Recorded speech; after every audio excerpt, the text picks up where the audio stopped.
Come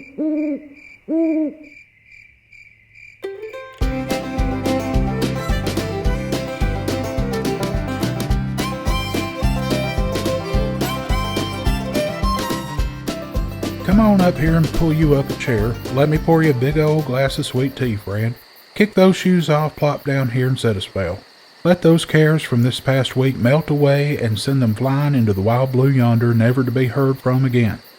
Thanks for joining me for the episode 19 of Down Home with me, your host, the Rambling Southern Gentleman. I appreciate you joining me today and listen to me ramble on about this and that and the other, and about some of my rambles across this great land called the South. Just one of the wonderful and unique places that make up these great United States of America. Since this episode is airing the weekend before Independence Day, aka July the 4th, our show today will have a bit of an Independence Day theme. This July the 4th will mark the 250th anniversary of the signing of the Declaration of Independence. And I'm celebrating today with some homemade peach ice cream. I can't think of a better way to celebrate on a hot summer day than a bowl full of creamy homemade peach ice cream. Of course, the peaches in this ice cream are peaches from Clanton, Alabama. Now, you may have never heard of Clanton, Alabama, but it's the peach capital of Alabama. Well, I guess I should say Chilton County, Alabama, the county Clanton is located in. Peaches were introduced to the region in the mid-1800s and production exploded from there. And folks, 80% of Alabama's total peach production comes from Chilton County. Now folks, if you're on I-65 between Birmingham and Montgomery, you'll know when you're going through Clanton. The water tower is a big old peach on a pedestal. Well, okay, so it's not a real peach, of course, but their water tower is in the form of a giant peach. You definitely can't miss it. The big old peach water tower is located at exit 212 on I-65, and if you go up or down one exit, depending on the direction you're traveling, to exit 205, you'll encounter a roadside attraction called Peach Park.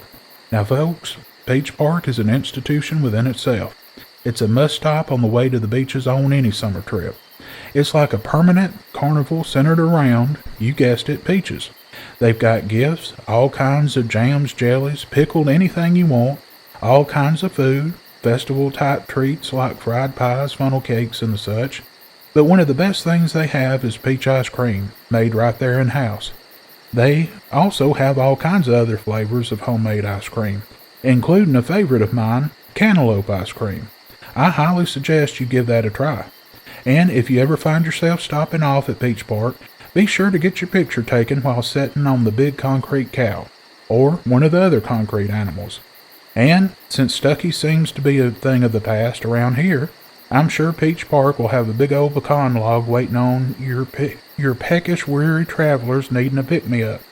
Or, even better, visit Priestler's Pecans while on the way to the beaches for that pecan log. You won't be disappointed, I promise you that. Of course, it's well known that Georgia, our lovely neighbor to the east of us, is famous for its peaches. I mean, it is known as the Peach State. But what Georgia outdoes Alabama in the number of peaches produced each year, Alabama makes up for the taste and juiciness. I can very well tell a Chilton County, Alabama peach from a Georgia peach any day. Every time I'm chowing down on a Chilton County peach, I'm grinning like a mule eating sawbriars. And that's our featured southern phrase for this episode. Now the phrase, grinning like a mule eating sawbriars, can be used in many contexts. At its root, it just simply means someone who's smiling ear to ear with a self-satisfied air. You can find me smiling like that while eating a peach, and then you could have seen my sister grinning like a mule eating sawbriars when she watched me fly down the hill on her bicycle that time and ran into a ditch while being flung headfirst onto and into a barbed wire fence. Of course, when she came running, I assumed she was coming to check on me, but it turned out she was more concerned about her bicycle. But anyway, that's another story for another time. Well, folks, with it being around the 4th of July, that means it's prime backyard barbecue season. Now, here in the South, and I believe this holds true for most of the U.S., barbecue can have two meanings. Down here in the South, you'll hear the word barbecue, or see it written out as BBQ, used in two different ways, and folks usually know which one you mean by the way you're talking. The oldest meaning is the food itself and the way it's prepared. Long before shiny gas grills and backyard patios, people were cooking meat low and slow over wood coals and smoke for hours until it turned tender enough to pull apart with your fingers. The word traces back to the Spanish barbacoa, borrowed from the people of the Caribbean, who built wooden frames over slow fire to cook and smoke meat. As that cooking method traveled north through the American South, every region put its own stamp on it. Whole hog in the Carolinas, brisket in Texas, pork shoulder in Tennessee, and ribs just about everywhere. To many barbecue lovers, if it isn't cooked low and slow with smoke, it may be delicious, but it isn't really barbecue. Then there's the other meaning, and that's the one that brings a smile to just about everyone's face. Around much of America, somebody might say, "We're having a barbecue Saturday afternoon," and they don't necessarily mean smoked pork at all.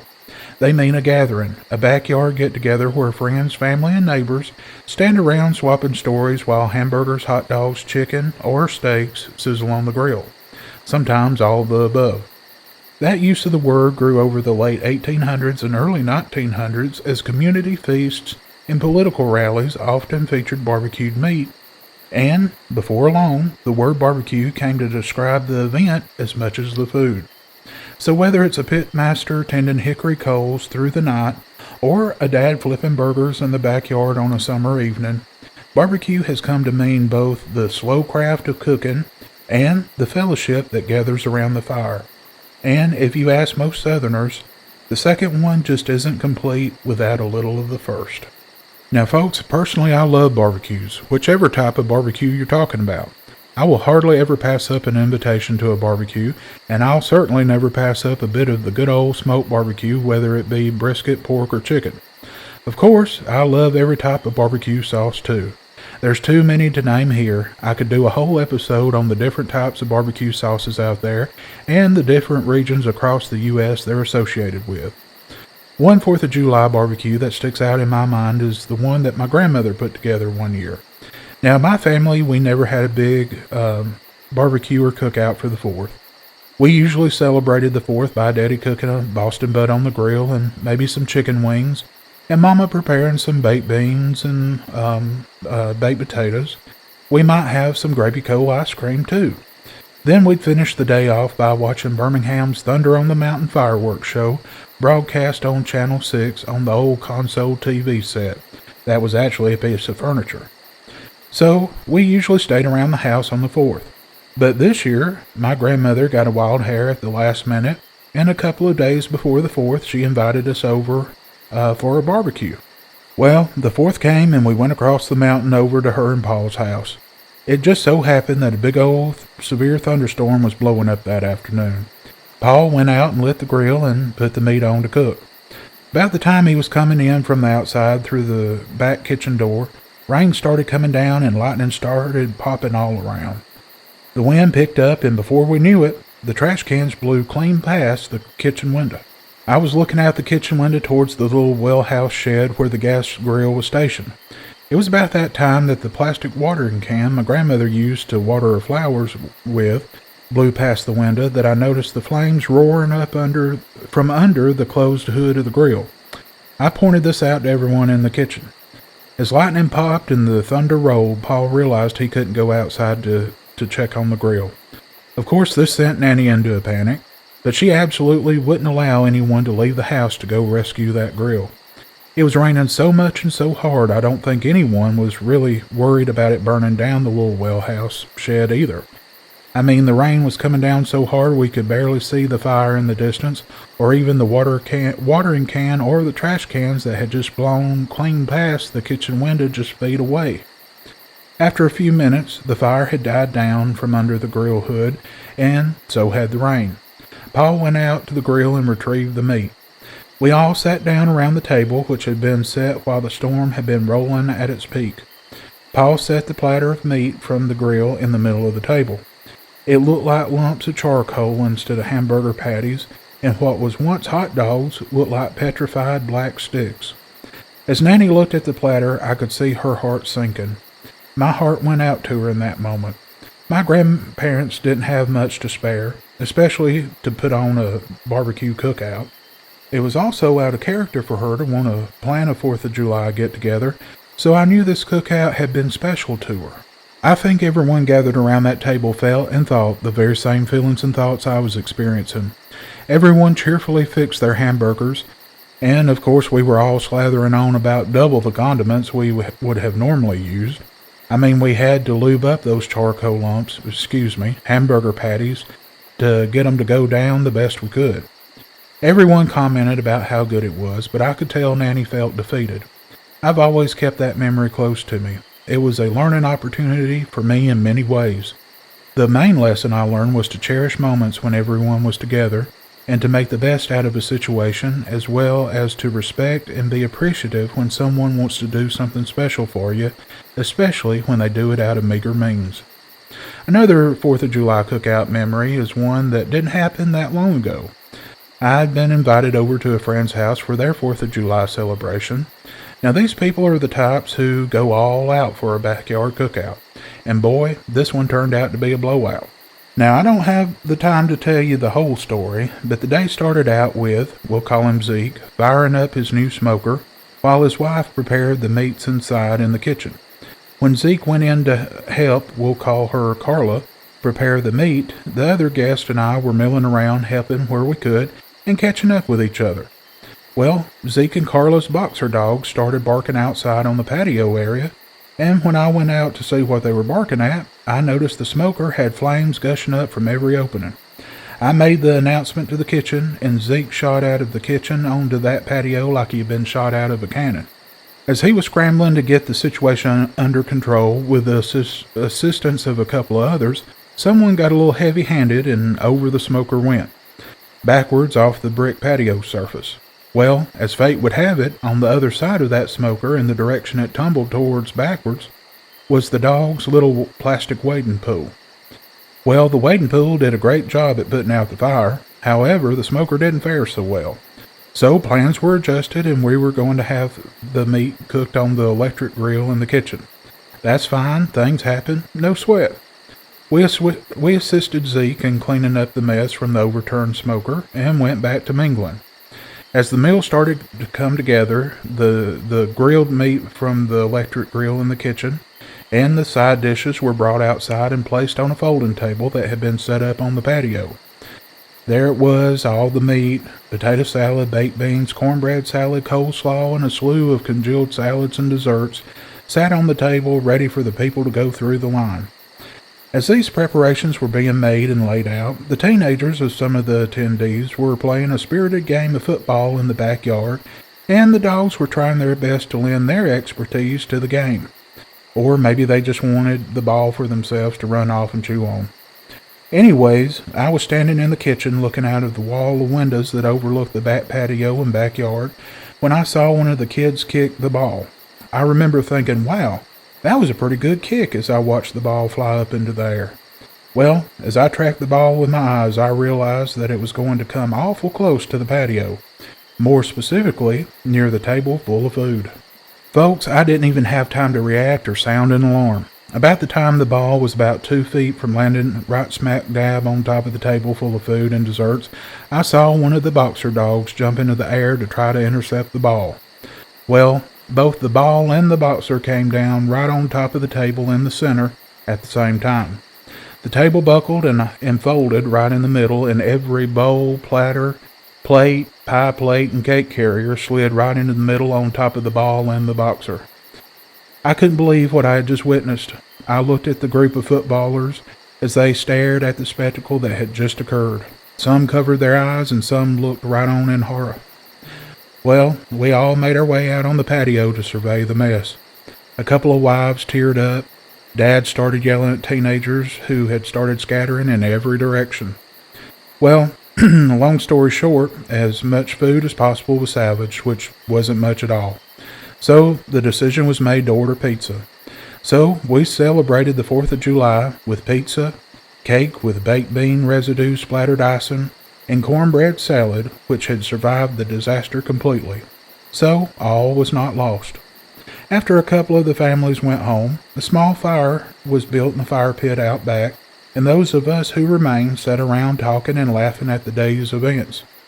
We could laugh now that we have survived everything. I mean, it is better to laugh than cry, right? Well, after a bit, Zeke got up to go back in the house for something, when his flip-flop got caught by the camping chair's leg, and he went face first into that fire pit. Now, folks, I've never seen someone move so fast before. It was like he shot straight up and out of that fire and landed on his feet. Now, even though he was in his mid-40s, he wore a hearing aid. It seemed that the hearing aid fell out when he took his tumble. The only thing that didn't survive that incident was that hearing aid, which was never seen again. Well, the hearing aid and his pride, of course. Thankfully, he only suffered some cuts and scrapes and a few minor burns on his neck and hands. Nothing a little aloe couldn't take care of. Now that was a blessing. I have to say that was probably the most eventful 4th of July get-together I was ever involved in. Much more exciting than catching Lawrence Welk 4th of July special that I sat through as a child over at my great-aunt's house when I would spend the weekends with her. But I have to say, hearing Lawrence's champagne lady Norma Zimmer belt out God Bless America, and seeing the red, white, and blue spectacular spectacle of Lawrence's champagne singing beauties performing a riveting rendition of the Battle Hymn of the Republic probably would rank right up under that backyard brouhaha. Well, folks, it's time for a short break. When I come back, I'll be telling you about an Alabama woman who tried to be a perfect Southern belle on the outside, but was hiding a very dark secret. She done away with her husband by way of poisoning for insurance money, and then went after her own daughter, and then ran up to New England and started a new life. But it's a whole story, so stay tuned, and I'll tell you all about it.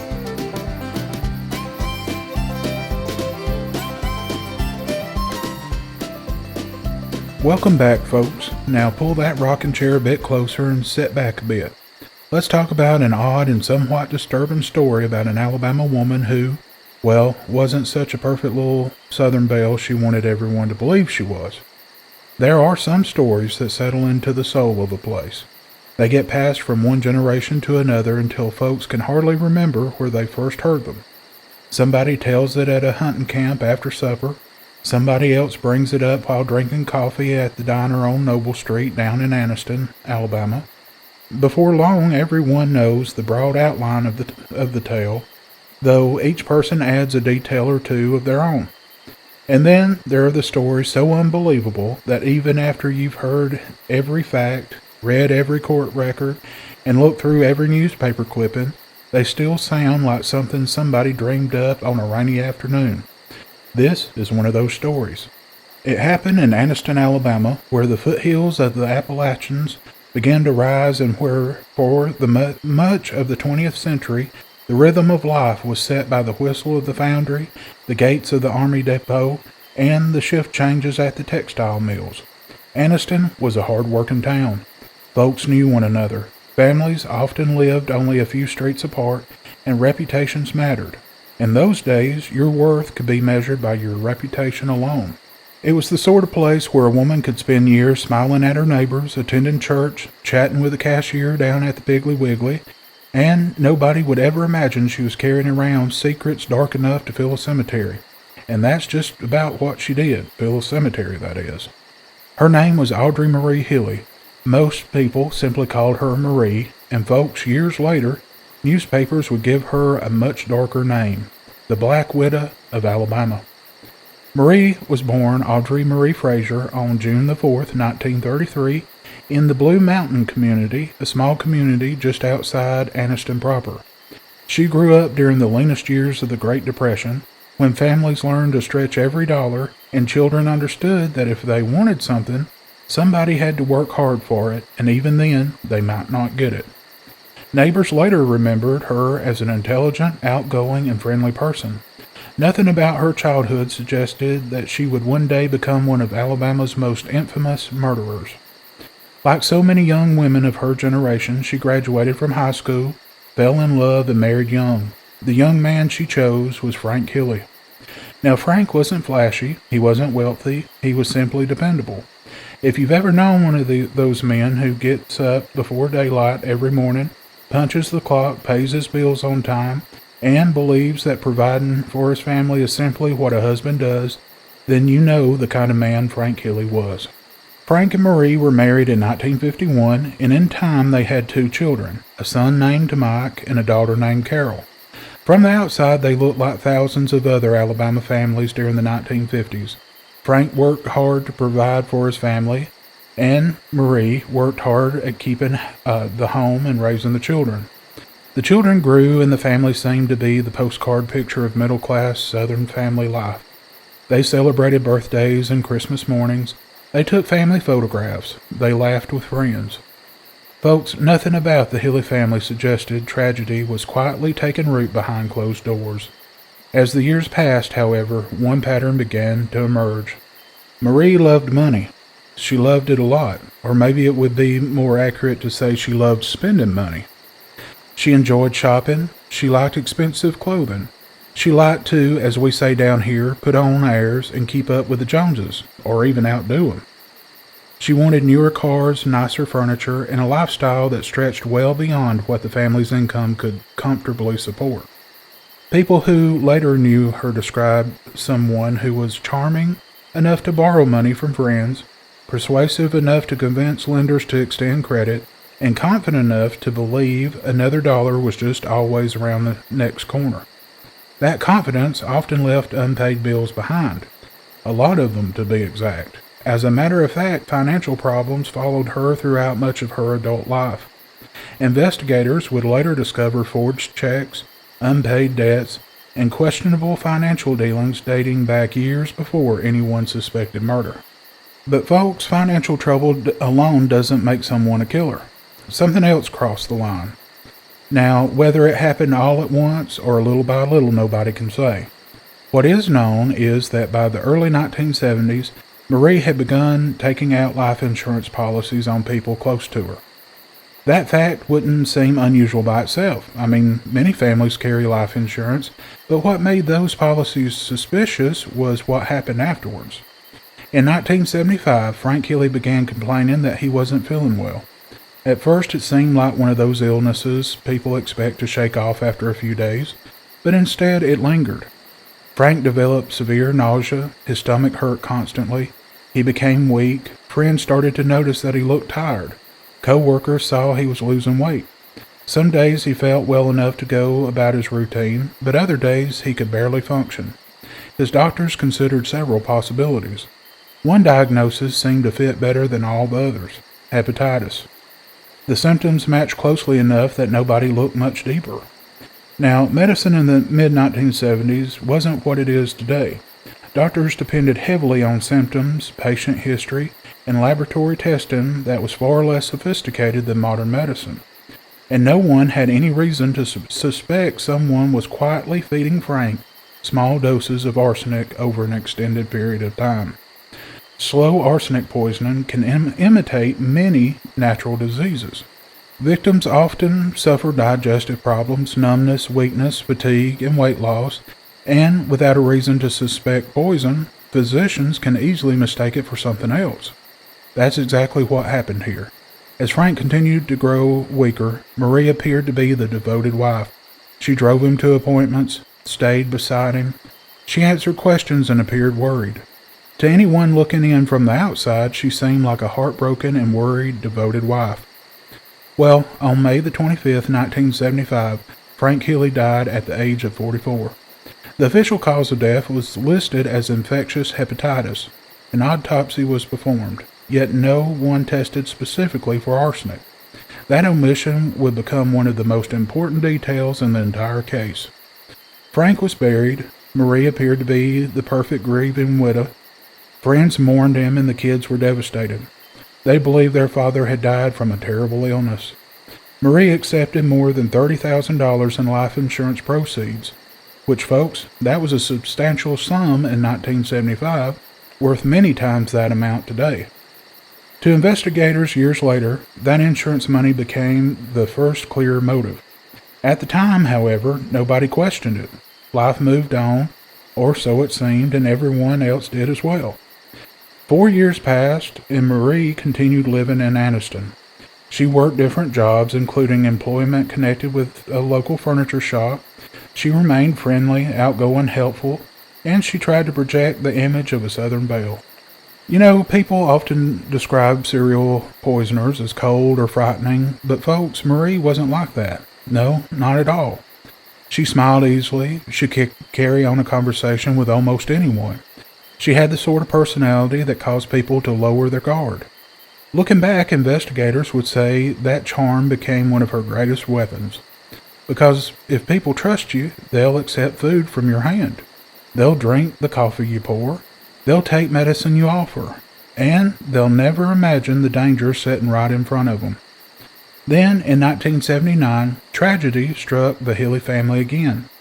This time, it was 19-year-old Carol. Like her father before her, Carol began suffering from mysterious illnesses. She became nauseated. She vomited frequently. Her arms and legs began tingling. Sometimes she could barely walk.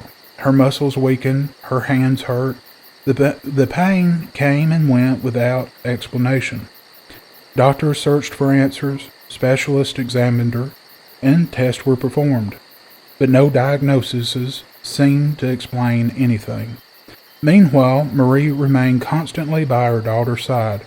She told friends she was caring for Carol around the clock. She prepared meals, and she brought medicine. She even gave Carol injections, telling her that they would help her recover. And Carol trusted her completely. I mean, why wouldn't she? She was her mother.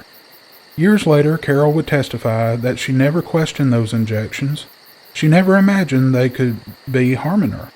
She never suspected that each one might be bringing her closer to the same fate that had claimed her father.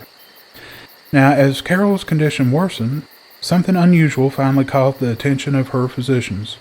One doctor noticed distinctive white bands across her fingernails. Those markings can appear in victims of arsenic poisoning. It wasn't enough to prove anything, but it was enough to ask a different question. What if this isn't a disease at all? Laboratory tests were ordered. When the results came back, everyone was shocked. Carol's body contained extraordinarily high levels of arsenic. Suddenly, years of confusion disappeared. This wasn't hepatitis. This wasn't an unexplained neurological disorder. This was poisoning, deliberate poisoning. Doctors immediately stopped allowing Marie unrestricted access to Carol.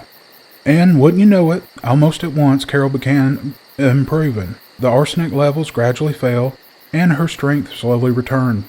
For investigators, the improvement was almost as important as the laboratory results themselves. It suggested the poisoning had stopped because the poisoner no longer had access. That realization changed everything, because if Carol had been poisoned, what about Frank? Investigators obtained permission to exhume Frank Hilley's body. 4 years had passed since his burial. When forensic scientists tested preserved tissue samples, they found exactly what they feared: large amounts of arsenic, far beyond anything that could be explained naturally. The man everyone believed who had died from hepatitis had almost certainly been poisoned over time. The dead husband, the poisoned daughter, the insurance money, the mysterious injections. One by one, the puzzle pieces slid into place, and before long, detectives weren't looking for an unknown killer anymore. They were looking directly at Audrey Marie Hilley. When investigators began digging into Marie's life, they found something that often turns up in complicated criminal cases. One lie rarely travels alone. It brings another one with it, then another, and before long, a person's whole life is held together by stories that just simply aren't true. The more detectives looked, the more they realized Marie's financial troubles ran much deeper than anyone had imagined. There were forged checks, there were unpaid loans, there were debts to friends who had trusted her. There were insurance policies that suddenly took on a much darker meaning now that Frank's death and Carol's poisoning were being viewed through a different lens. The investigators discovered another unsettling fact. Marie had recently purchased arsenic-based rat poison. Now, at the time, that wasn't unusual. Many farms and households kept rat poison. But in the context of everything else, it became another thread leading back to her. When police arrested her in October of 1979, they searched her purse. Inside was a small vial. Laboratory testing later showed it contained arsenic.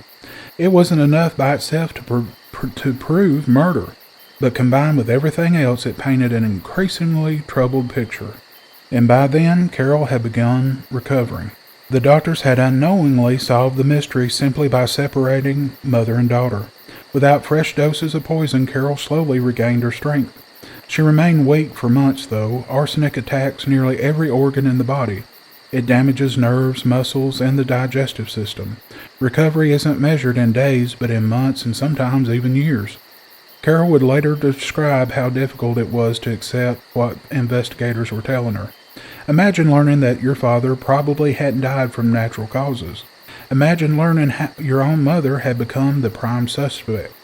Most people would reject the idea outright, and Carol did at first.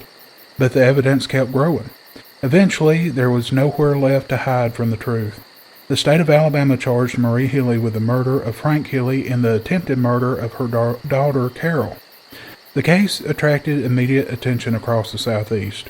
Poison murder cases were rare. Poisoning your own husband was shocking enough, but trying to poison your own daughter for insurance money seemed almost beyond belief. Yet before prosecutors could bring the case to trial, Marie managed to do something that surprised nearly everyone. She got out of jail, her bond was set, friends and relatives helped secure her release. Today, after everything we know, it seems almost impossible to imagine, but remember, this was 1979. Authorities had a strong case. They did not yet know they were dealing with someone who had spent years manipulating people. Once she walked out of jail, she had one promise to keep: return for trial. Instead, she disappeared. Her disappearance wasn't impulsive. It was planned. Investigators would later determine she'd been laying the groundwork for weeks. She left behind notes suggesting someone might have abducted her. There were hints of foul play, enough to create confusion. For a brief time, law enforcement wasn't sure whether they were searching for a fugitive or a victim. That uncertainty didn't last long. As evidence accumulated, detectives realized Marie had staged the entire thing. She hadn't been kidnapped, she had simply vanished. The search widened. The FBI joined the hunt. Her photograph appeared in newspapers throughout the country. Yet, months passed, then a year, then another. No arrest, no confirmed sightings. It was as if Audrey Marie Hilley had simply evaporated. But Marie hadn't disappeared. She had simply become someone else. She dyed her hair, changed her wardrobe, used forged identification, learned new signatures, invented an entirely new life and identity for herself. Her new name was Robbie Hannon. That name had no connection to Audrey Marie Hilley, no connection to Anniston, no connection to Alabama. It was simply a mask, one she wore remarkably well. She traveled through several southern states before eventually settling for a time in Florida. There she met a man named John Greenleaf Holman. John was, by all accounts, a kind and decent man. He had absolutely no reason to suspect the pleasant woman he was getting to know was one of America's most wanted fugitives. To him, she was simply Robbie. She was friendly, intelligent, easy to talk with. She laughed often, and she seemed adventurous. If you've ever wondered how someone like Marie fooled so many people, this is part of the answer. She wasn't frightening. She wasn't obviously dangerous. Most serial poisoners aren't. They're patient, helpful, pleasant. They earn trust before they betray it. That's a very important aspect of their game. And folks, without a doubt, John trusted her. Eventually, he fell in love and the two married. Imagine that for a moment. While investigators in Alabama were trying to locate Audrey Marie Hilley, she was standing before a minister under another name, promising to love, honor, and cherish a man who had no idea who she truly was. It remains one of the strangest chapters in Alabama criminal history. After marrying John, the couple eventually moved north to New Hampshire. She blended in remarkably well. Neighbors later described her as pleasant, helpful, and friendly. Nobody suspected they were chatting over backyard fences with an accused murderer. For nearly 3 years, the deception worked. It might have continued much longer had Marie been satisfied living one lie, but she wasn't. She always seemed compelled to create another. Then came perhaps the most unbelievable scheme of all. Late in 1982, Marie told John she needed to travel. She claimed there were family matters requiring her attention. She also mentioned medical concerns. Nothing seemed unusual. People travel and people visit relatives. John thought very little of it. Then, while away, Robbie Hannon disappeared.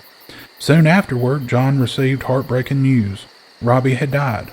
The information came not from police, not from a hospital, but another woman. Her name was Terry Martin. According to Terry, she was Robbie's identical twin sister. She explained that Robbie had died suddenly while in Texas. Her body, she said, had been donated to medical science. There would be no funeral, no viewing, no burial, no grave, just a death certificate and a heartbreaking story. After grieving the loss of his life, John welcomed Terry Martin into his life. She stayed with him, shared meals, visited friends, and spent time around people who had known Robbie. And almost no one recognized that Robbie and Terry were exactly the same woman. You see, Marie had altered her appearance. She wore different glasses, she styled her hair differently and changed its color. She changed the way she dressed, she slightly altered her voice, she even changed her mannerisms. None of the changes by themselves were dramatic. Together, however, they convinced people they were looking at someone else. Psychologists have long noted that once people accept a story, they begin interpreting everything through that story. If someone tells you this is a different person, your mind starts looking for differences instead of similarities. And that's exactly what happened. People accepted the existence of a twin sister because they'd already accepted the story that Robbie was dead. Eventually, however, the deception began to crack. One detail after another refused to withstand scrutiny. The obituary raised questions, and investigators couldn't verify the funeral arrangements. The medical institution supposedly receiving Robbie's body had no record, and important documents couldn't be located. People began asking questions, too many questions, and answers never quite fit.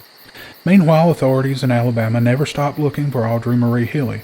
FBI agents periodically received tips from across the country. Most went nowhere, but one eventually pointed towards New Hampshire.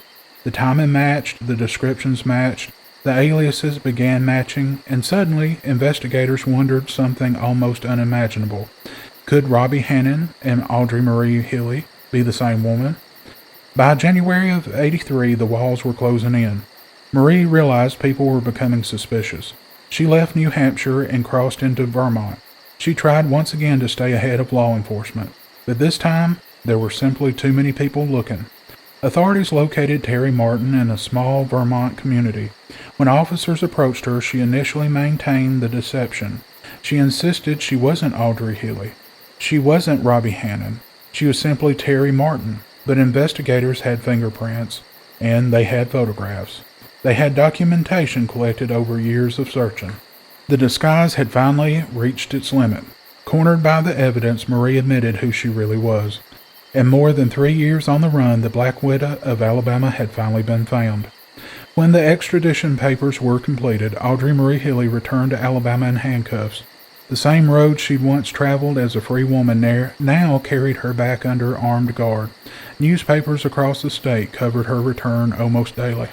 People from Mobile to Huntsville knew her name. Those in Anniston and Calhoun County watched the proceedings especially closely.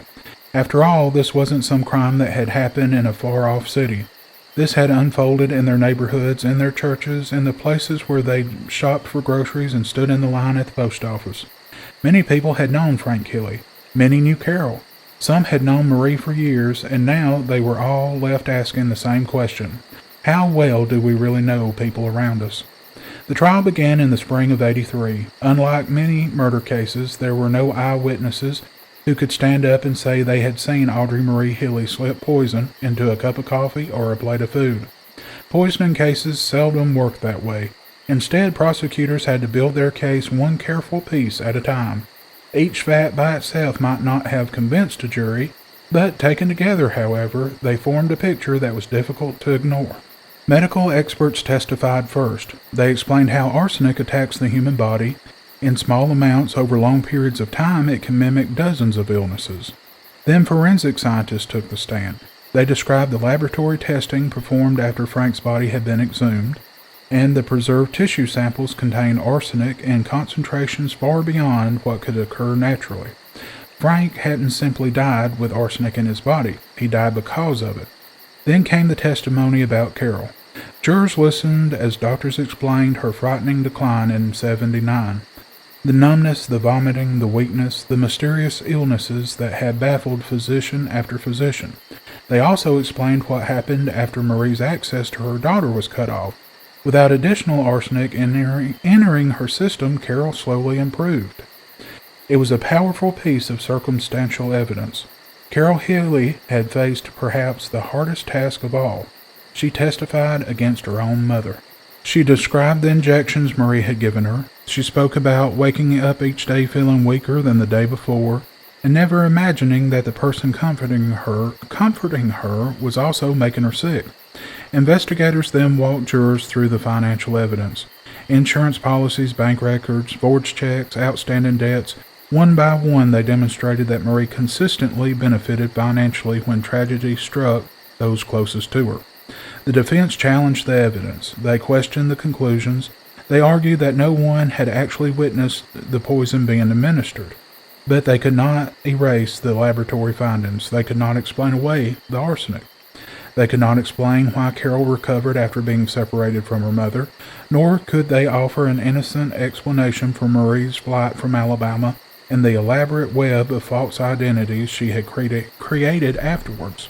For many jurors, innocent people don't usually spend years pretending to be someone else. On June the 8th, 1983, the jury returned its verdict. She was guilty. Marie was convicted of murdering her husband Frank and convicted of attempted murder of her daughter Carol. The judge sentenced her to life imprisonment for the murder conviction, along with an additional 20-year sentence for the attempted murder of her daughter. Marie was sent to Julia Tutwiler Prison for Women in Wetumpka. Prison records and accounts from correction officers later described her as something of a model inmate. The same charm that had allowed her to deceive neighbors, co-workers, and friends, and even a new husband, now worked inside prison walls. She became someone officers believed they could trust. As part of Alabama's correctional policies in the 1980s, certain inmates who demonstrated good behavior could occasionally receive supervised or limited furloughs, and Marie qualified. In February of 1987, prison officials granted Audrey Marie Hilley another 3-day furlough. But when the 3 days ended, Marie didn't come back. Before leaving, she reportedly wrote a brief note asking for forgiveness. Then, she disappeared into the winter landscape of northeast Alabama. It was late February. Cold rain had soaked the woods around Anniston. Nighttime temperatures hovered just near freezing. The hills of Calhoun County are beautiful in the spring and autumn. In winter, they can be unforgiving. On February the 26th, 1987, a homeowner near Anniston noticed someone collapsed on their back porch. It was a woman. She was soaked, covered in mud, weak, barely able to speak. At first, the homeowner had no idea who she was. Emergency personnel rushed her to the hospital. Only later did authorities realize the unidentified woman was the escaped prisoner they had been searching for. Marie died that same day. The official cause of death was listed as hypothermia resulting from exposure. There would be no dramatic final trial, no years of additional appeals, no old age behind prison walls. The woman who had spent nearly a decade running from justice died only a short distance from the community where her life had begun. Well, folks, it's time for me to take a short break. Stay tuned.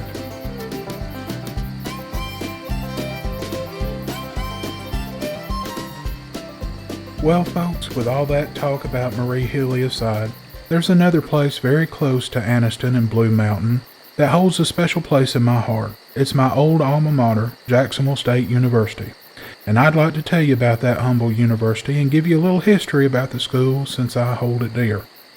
Now, folks, if you drive into the little town of Jacksonville, Alabama, it doesn't take long to realize that the university isn't simply in the town. The university is the heartbeat of the town. For well over a century, the rhythm of life there has been set by the ringing of class bells, the cheers from football Saturdays, the sound of the marching Southerners drifting across the hills, and generations of students carrying books beneath the shade of old oak trees. And if you've ever spent much time there, you've probably heard a phrase that students and alumni wear almost like a family name: the friendliest campus in the South. That isn't an official state title or a government designation. It's a reputation that Jacksonville State University has proudly embraced for decades, one built more on everyday kindness than marketing. Alumni often say strangers become friends before the first week of classes is over, and visitors are just as likely to receive directions, conversation, and a smile as they are to receive an answer. But the story of Jacksonville State University begins long before football, marching bands, or college degrees. In the years following the Civil War, Alabama faced a tremendous shortage of trained teachers. Public education was still developing, and communities across the state desperately needed men and women who knew how to teach reading, writing, arithmetic, and the fundamentals that would build the next generation. Recognizing the need, the Alabama legislature created a state normal school in Jacksonville. On February the 22nd, 1883, Governor Edward O'Neill signed the legislation establishing what was known as Jacksonville State Normal School. A normal school wasn't normal in the modern sense. It was a teacher-trained institution, deriving its name from the French phrase école normale, a school meant to establish standards for teaching. Rather than building an entirely new campus from scratch, the state acquired the property of the old Calhoun College, which included roughly 12 acres and a sturdy two-story brick building that became the foundation of the new institution. The first president was James C. Rawls, Jr., and from the very beginning he emphasized discipline, scholarship, and preparation for public service. Those first students would hardly recognize today's campus. There was no massive residence halls, no sprawling athletic facilities, no internet, no student center buzzing with activity, and no library reaching skyward. Just classrooms filled with aspiring teachers determined to improve the schools of Alabama. Like many Southern colleges, the institution changed names as it grew. It eventually became Jacksonville State Teachers College, reflecting its increasing academic responsibilities. Later, in 1957, it became simply Jacksonville State College, signaling that it had become much more than a teacher's school. Then, in 1966, after decades of growth, expanding academic programs, and graduate offerings, it officially became Jacksonville State University, the name it proudly carries today. Every name marked another step in its evolution. One thing that has always separated Jacksonville State from many universities is its setting. Unlike schools planted inside large cities, Jacksonville rests against the foothills of the southern Appalachian Mountains. Students often say they can leave class and within minutes find themselves hiking through forest, exploring nearby mountains, or enjoying the quiet beauty of northeast Alabama. That peaceful setting has shaped the personality of the campus. People often describe JSU as large enough to offer opportunity, yet small enough that professors know you by your name. And I can attest to that. Of course, in Alabama, it doesn't take long before somebody starts talking about football. The university's athletic teams are known as the Gamecocks, one of the more unusual mascots in college sports. The nickname dates back to the mid-1940s, replacing an earlier nickname, the Eagle Owls, when the school recognized its athletics. Since then, the red and white Gamecocks have built one of the strongest athletic traditions among regional universities. For decades, Jacksonville State became synonymous with winning. The football program captured national championships at the NCAA Division II level before eventually moving through Division I FCS competition and later into the Football Bowl subdivision as a member of Conference USA. Along the way, Gamecock teams earned a reputation for upsetting larger schools and producing disciplined, hard-nosed football. One statistic surprises many sports fans.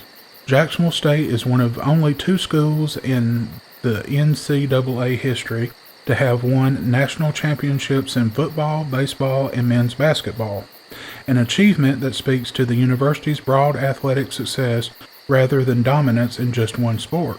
But ask many alumni what first comes to mind, and they may not mention football at all. They'll mention music. The Marching Southerners are legendary throughout Alabama.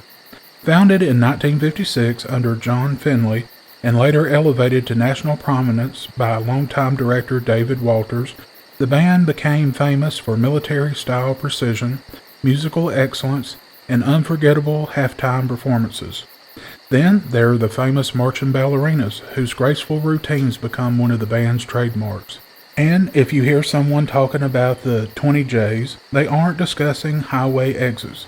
They're talking about the band's distinctive line of Con 20J tubas, one of the most recognizable traditions in collegiate marching music. The Southerners have performed across America and even internationally, including leading London's New Year's Day parade in 2012 during Queen Elizabeth II's Diamond Jubilee celebrations. In 2021, they received the prestigious Sudler Trophy, often called the highest honor awarded to collegiate marching bands. Then there are the people who walked those sidewalks before becoming famous. Perhaps the most recognizable alums today is Randy Owen.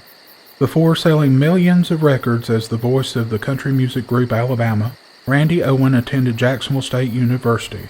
So did his fellow band member, Teddy Gentry.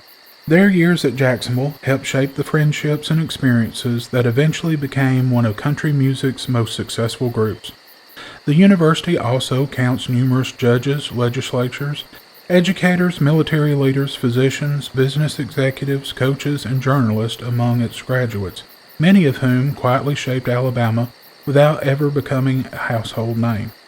One interesting piece of campus history is how much the university has mirrored Alabama itself.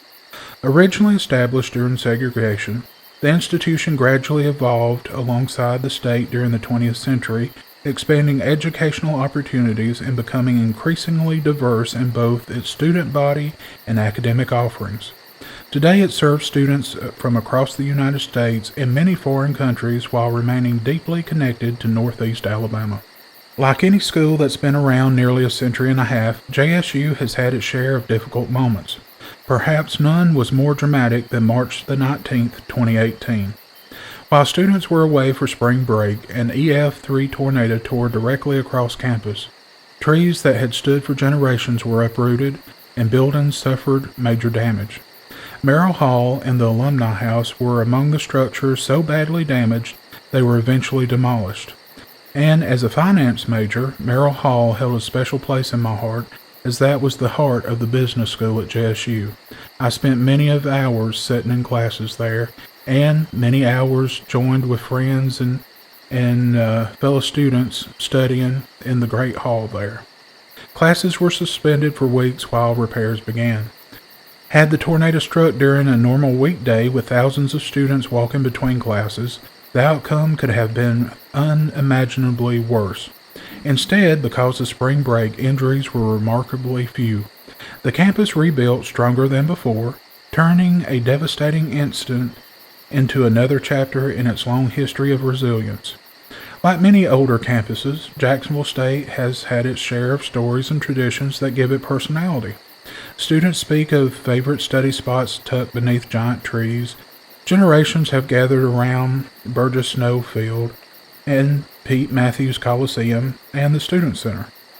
Homecoming has long been one of the biggest weekends of the year, bringing alumni back to the campus to reconnect with old friends. Walk through campus on a crisp fall Saturday, and you'll hear the echo of the band warming up long before kickoff. It's the sort of place where grandparents, parents, and grandchildren sometimes all hold degrees from the same university. Now folks, academically, Jacksonville State has grown far beyond its teacher training roots.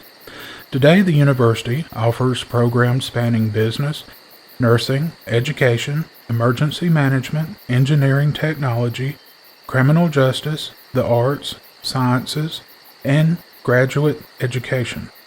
Distance learning has also expanded its reach, allowing students far beyond Northeast Alabama to earn degrees through JSU. Yet, education remains at the heart of the institution. That original mission to prepare teachers still echoes through the classrooms where future educators continue to train. And, as a matter of fact, my mother is a graduate from JSU, where she received her teaching degree. Perhaps the most remarkable thing about Jacksonville State University isn't any championship, famous graduate, or impressive building. It's the consistency of its character. Since 1883, thousands upon thousands of students have arrived in Jacksonville carrying the same hopes. Some were the first in their families to attend college. Some came from tiny Alabama communities where everybody knew everybody. Others traveled from cities or from halfway around the world. Most left with lifelong friendships and memories that tied them together forever to a small hilltop campus in Calhoun County. That's why alumni rarely say they merely attended Jacksonville State. they say they were a part of JSU. Because over nearly a century and a half, Jacksonville State University has become more than an institution of higher learning. It has become a part of the story of Alabama itself. From a humble two-story brick building that trained county school teachers to a modern university recognized across the Southeast, it has educated generations of leaders while holding tightly to the reputation that countless students still believe fits better than any official slogan ever could: the friendliest campus in the South. Well, folks, I've run out of time today. I appreciate you listening in. I hope you've had a hoot here and a chuckle there, a memory triggered, that nostalgia itch scratched, and learned something along the way. Now, if you're listening on a platform that allows comments, I encourage you to leave me a comment. I also encourage you to subscribe and hit that like button. And if you're celebrating the 4th of July this coming week, I hope you have a fun and safe holiday. Be sure to join me next time. And happy 250th birthday, America. Until next time, friends, be blessed.